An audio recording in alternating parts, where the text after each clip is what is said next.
Oh. Where do you want to put it? Oh, don't worry, my friend. I'll sort you out. See, Muslims help out Jews, see?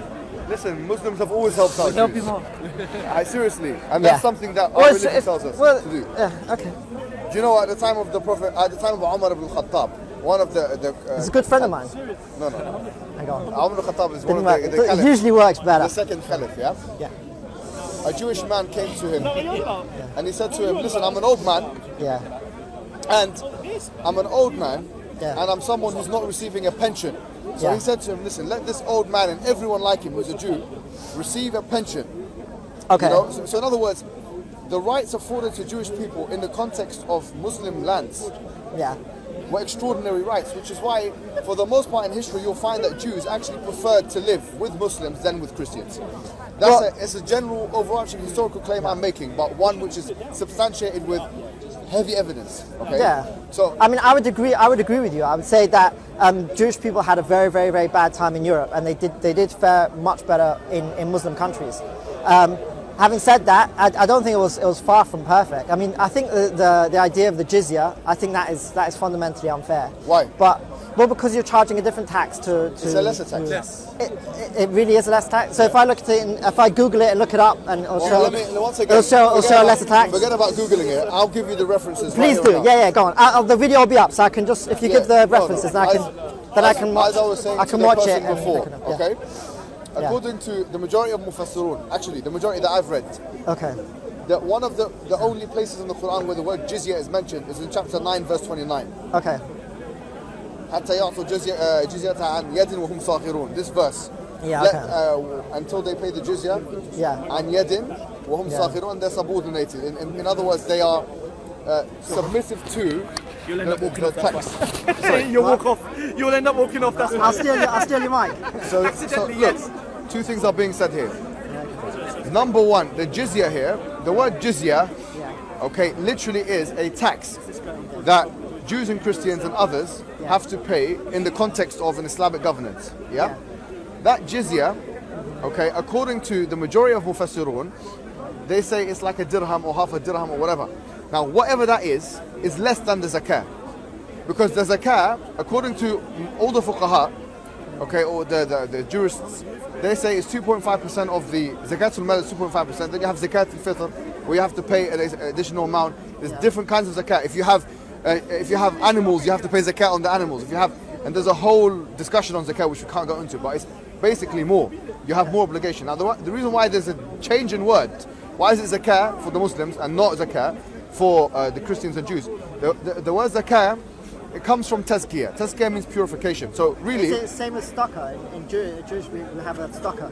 It means it's like charity. It doesn't mean literally charity, but it's the same thing. I mean, the literal meaning, it means righteousness. But it means, in English, we would call it charity. It means giving money. Yeah. So zakah. Yeah. So no, that's good. Sadaqah. We have sadaqah. Oh, you've also got tzedakah. We've got sadaqah. Sadaqah and zakah are two different things. Okay. But for us, sometimes sadaqah is mentioned in the Quran as zakah, but that's a different discussion. I don't want to confuse everyone. Yeah. Point being is zakah comes from tazkiyah. Tazkiyah means purification. Now, why? Because from an Islamic perspective, the act of giving money in taxes is a purifying endeavor. So it purifies your wealth, right? As for the Jews and Christians, it doesn't have a religious functionality. It's more of a secular law, or it works in a secular sense. I don't want to cut you short, but you said you're going to give the source. So if you give the source first So, and then elaborate. for example, I'll give you two or three sources. Video, Chapter 929, if you look at Tafsir al-Qurtubi, and Tafsir Ibn Kathir, and Tafsir al-Tabari, all three are those tafsir. All three of those, especially al-Qurtubi, he goes into a long discussion as to what is the jizya, who it is that needs to pay the jizya. And there's a discussion among the ulama as to who pays the jizya. Some say the Jews and Christians are definite. Whether the mushrikun are part of that or not, that's the discussion. I don't want to go into too much, but I'm giving you some of the things they said, yeah? Point being is that that's a... And it says over there that the Jews and Christians should pay less than the 2.5. It says over there, what does it come up to, like 5% altogether? So, what it says in what al-Qurtubi mentions, what al-Qurtubi mentions explicitly is that he asks, what is the jizya, what should it be? So he discusses himself the different opinions on that, and he says it could be 1 dinar, it could be half a dinar, whatever. When you calculate it economically, you find that actually comparable to the zakah, it's less. And if we consider also that Jewish people, as we say, old people and young, and people that can't afford it, would be given some kind of welfare system, then actually I don't see where the controversy is. The only thing is that they've seen that this is how ridiculous the Orientalists have become. The Orientalists have become so ridiculous that they've seen that it's a different name. But can I ask you a and question? they say, okay, it's discriminatory. But well, let me ask I you. want that discrimination. If that's that's positive discrimination. I want that one. I want discrimination like that. Mohammed, let me ask you a question. Do you have to go through long calculations to figure out that it's less? Like on the surface, does it look like that the Jews and Christians are paying more, and then when you look into it, you're paying less? Or is it? Yeah, I'm gonna go here. Or is it immediately you look up these sources, right, and you can say, okay, this was what was it? What was the term of the coin? What was the name of the coin? Dinar. Right. Here's one dinar, and there is 5%, and you can somehow figure out that the dinar is less than 5%. Everything is. But you're saying it's clear. Is it clear like that, or it's not clear? No, it's not. I mean, that already is not clear because one's a percentage and one's a dinar. I don't know how much a dinar is. Yeah. So obviously we can't even know already. There's something called convert. Or what they do. Obviously, the ulama of today, the scholars of today, will have to take that currency and try and take it through some kind of economic conversion. Yeah. Just like we do with everything else. So can you say it's a bit you can't? It's not clear since one is a fixed amount and one's a percentage. So you can't say which one's more. Is that no? Is that fair? Is that a fair statement? It's not. What's not a fair? I'll tell you what's not a fair statement. Ibn Hajj al-Asqalani in his in Bulugh al-Maram, yeah, his very the book that it's a compilation of hadith. He discusses jizya, and he once again he says you can put jizya of one like block jizya that everyone has to break up and stuff, or it can be an individual thing, whatever. Taxes for Jewish people and Christian people in a Muslim land, yes, in general, has not been shown from an Islam perspective to be any more than the zakah the Muslims should pay. Okay, so what you're saying is now that in practice, in history, right, it has not been more. I don't know about that. That's a different story. So No, because when you talk about history, historically, you don't know. And from the book, it's not clear. Let's talk about history. One's talking about percentage and one's talking about a fixed amount. Let's talk about history. So if you want to talk about history, history, this clear idea from that it's not. Well, by the way, I'm not saying it's a terrible thing. I mean, throughout history, there's many terrible things have happened. I'm not saying this is the worst thing. So let's talk about within this context. Let's talk about history. History, we've got different kind of empire, as you know. There's the Abbasid Empire, the Umayyad Empire, then the Abbasid Empire. Then within the Abbasid Empire, you have the Ayyubid Empire. Then you have the Fatimid Dynasty. You have the Ottoman Empire, which lasted from 1453 until 1924. You have Islam in Spain, which lasted from 710 to 1493. From 710 to 1493. So when we talk about history, the question is, what history are we talking about? That's the first one. Because if you're asking me to make one comment about all of that history, you'd be asking me to do the impossible, my friend. Well, you know what I'm saying? Let's be honest. But here's the thing. The Ottoman Empire had the millet system. Okay, in Spain, they had another system. In the Abbasid Caliphate, they had the third system. Here's the thing. If it were to be, and I haven't done any research, right? But if it were to be the case that in most of those countries, right, and most of those Muslim countries, right, they had the Jews were forced to pay more than the Muslims, and it's also the case that you can't calculate it based on the Quran, or what is it, Hadith or Quran? What is it? Where it says that the Jews should pay the jizya. Jizya in the Quran. It's mentioned in the Quran. So and the amount. Doesn't say the amount is not mentioned. Okay, then this. Yeah. So if from the Hadith it's not clear which one pays more, and in practice. Right, if, I don't know, haven't done research.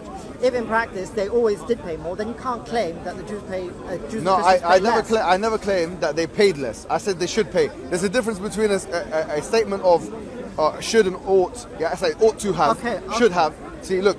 Yeah, no, I understand. I'm not here to once again, I say this before, I say it again, I'm not here to represent the Ottomans. I'm not here to represent the Muslims in Spain. I'm not here to represent the Abbasids. What I'm saying is, I have no allegiance to any of those empires because those empires did good and bad. No, of course. But what? So for me to say everything they did is good, that's not my position. You're right to say that the Abbasids did bad, the Umayyads did bad to some extent. What do you call it? The Muslims, the Ottomans did bad. All of those guys did bad. What's happened in this conversation is, right, I wasn't saying that the Muslims were terrible. I was just saying that there was issues. Yeah, okay. Right? I don't disagree and I with brought that. up those issues, and then you said, and that's when you started bringing about the Quran, the Hadith, about that they should pay less. right? So Well, I've just told you. Yeah. Right. So really, if you're not talking about practice, then it's not what we're talking about. We're talking about in Muslim lands, right? We're talking about Christian lands versus Muslim lands. So you brought up about the Quran. I didn't bring that up. No. Because we talk about jizya. You mentioned jizya. Yeah, I talking about the jizya, but we're talking about it in practice. Right. But the question will be is this. What I'm saying is, look at the in practice. In practice, you don't want to discuss, which is fair enough. Nothing. Let me tell you something, right? By the way, before you continue, I just want to say that actually, by the way, when it comes to the what's it called, the hijab, niqab. Actually, I agree with you. When it comes to these things, don't mix politics with religion, right? That's all. Thank you. I was going to say this. I said if you want to do the comparison, it has to be a fair one. Muslims have had empires from the time of the Prophet, right? We're talking about some significant times. There was Islamic empires. Yeah. I've named like 5 or 6, I think, yeah? The Muwahhideen, Murabatun, all these are empires. Yeah. Or at least civilizations or states. Yeah. And in most of those empires, Jews existed. Yeah. And they continue to exist, yeah? In Muslim countries for the... Well, not today. Not today, a lot of them left. Some in Morocco, some you go. Yeah, if you go to Morocco, you'll see Jews there. You will see Jews there. I've seen it. In Morocco, there are. Yeah, I went to Morocco, I saw Jewish people there. Anyways. There are Jewish people in Morocco. Yes, I know. But if we were to do a fair comparison, we say, look at Israel. Let's look at what is referred to today as Israel on the map. Yeah. Okay. What's seen as Israel. Yeah. Go there. Let's see if the equality that you're espousing now is actually in place there. Would you agree that the equality that you're espousing or you're speaking about is not in place as it relates to the rights of Palestinians in what is referred to as Israel? Well, I would say it depends what you talk. By the way, I've never really looked a lot into the Israeli thing. In Speaker's Corner, because people ask me, I looked a little bit. So it's obviously very limited my knowledge. It's not really my interest or forte. But what I would say is, what it seems to me is the way I understand it is that if you're talking about like what I would call, for the purpose of this discussion, Israel proper, right, as in not the West Bank, not Gaza, right? Yeah. Then, as far as I know, they've got 100% equal rights, right? Is that what you think? Yeah. Even in those areas where the settlements are being built. Isn't that West Bank? Gaza, isn't that the West Not Bank? always. No. Settlements is West Bank. No, it's more than just the West Bank. Yeah. Okay, so I'm not. That's No, why I'm not so clear exactly. For example, I'm not clear Jerusalem. exactly. Jerusalem. When I'm talking about like as if you're not talking about settlements, you're talking about Arabs, or Muslim Arabs living as Israeli Arabs, right? Yeah. As far as I know, they have exactly the same rights as any other Israeli. Right? Okay, So that's fine. If you're talking about the West Bank, right? And I don't know exactly. No, I'm talking about What I'm talking about the system in Israel. So that what I'm saying here is this: even Haaretz, yeah, which is a national newspaper in Israel, yeah, Haaretz courageously puts forward on a regular basis the abuses that the Israeli government, yeah, basically do to Palestinian Arabs, and they're a left-wing type newspaper in Israel. And they talk about how Arabs, not even just Muslim Arabs, Arabs from Christian backgrounds and Muslim backgrounds, yeah, that they are frequently basically abused by the populace, yeah, they're ridiculed, they're racially slurred, and within the Knesset, there's clear discrimination. The Knesset is the parliament in Israel. Okay. In the Knesset, you'll find that there are laws that have been passed in the past. Look at the last 10 years, especially by the Likud party, yeah, who are backed by the Shahs, who are, by the way, the Shahs are... Who's the Shahs? The Shahs, okay, the Shahs are the ultra-Orthodox Jews. The ultra-Orthodox Jews who actually are religious. I'm from ultra-Orthodox community. I've never heard of a Shah. The Shahs are those ultra-Orthodox representatives in parliament. They're called Shahs. Okay. So those guys, because it's usually a coalition party government in the Knesset, what happens is that the Shahs usually form a coalition with the Likud party, which is the reigning party now. And in almost all situations, whenever it comes to rights of Arabs generally, it's usually put underneath the feet of those individuals. Let's be honest.